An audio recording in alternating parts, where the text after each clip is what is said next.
Hey, what's up, you guys? It's Black Yoshi here with another Gears of War commentary. I'm gonna put out two today because it seems like more people like watching the commentaries versus the raw gameplay, which I still do plan on putting up raw gameplays. I just changed up my schedule a little bit and I'll just put out two commentaries and then one raw gameplay since it seems like I said before, more people like watching the commentaries.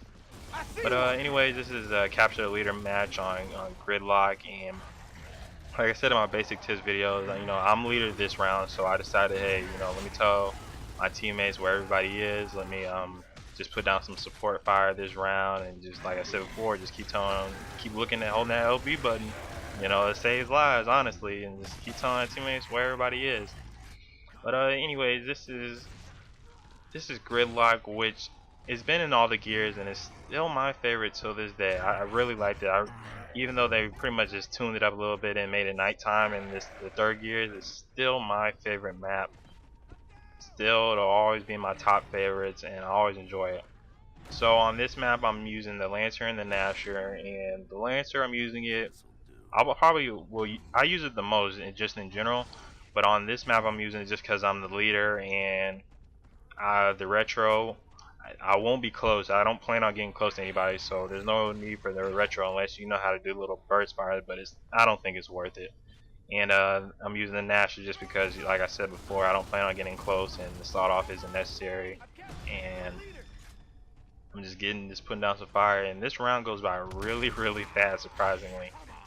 This is one thing I like about Capture the Leader compared to the second gear is that generally capture the leaders go by really, really fast. Like they're not as long. Like in other gears, some matches used to be like 20 minutes long, and it was just ridiculous.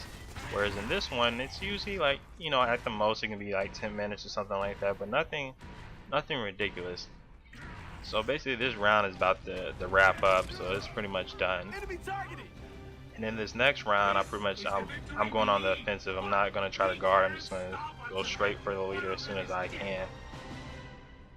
And I'm still gonna stick with the same setup, the Lancer, just because what's about to turn. The reason why I'm sticking with it is because I'm gonna put out some long range fire, and the Gnasher just because I want more shots. I don't want to have to use one shot because usually now on average the leader always has one or two people guarding them. So that sawed off might get the first guy, but it's not gonna get the second guy. And just a quick tip for this area in general, the stairs where the sniper is. When you go up there, first throw up a smoke or have a teammate throw up a smoke, and don't just run up there blindly. Always assume that somebody's going to be up there, because you can see that guy, he just runs up here, he just runs up those stairs and he gets blown away really fast just because he's not paying attention and just goes right through the smoke like nothing. So me, my friend, and this random right here decides to go and just sneak up on the side.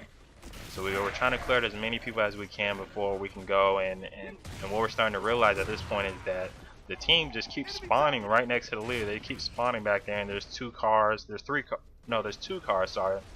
And the leader can just sit back there all he wants. We're kind of like, what should we do?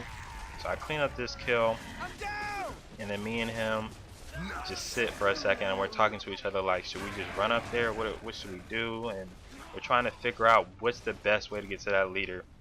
And see here, we're just talking, trying to figure out. That's why I'm just waiting here, trying to wait for him to come up, and we're trying to figure out, well, let's put down some long range shot, but it's obviously not working, and they have a guy up at the tower.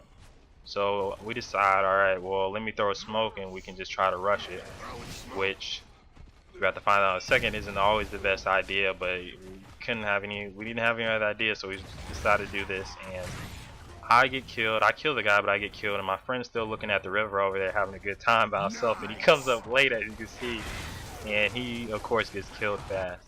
So we're kind of just still talking to each other in the party, saying, alright, well, what are we supposed to do? And then the Gears guys come out of nowhere and they say, hey, you know what, this is unfair, let's just spawn you right behind them, and then we just have good luck.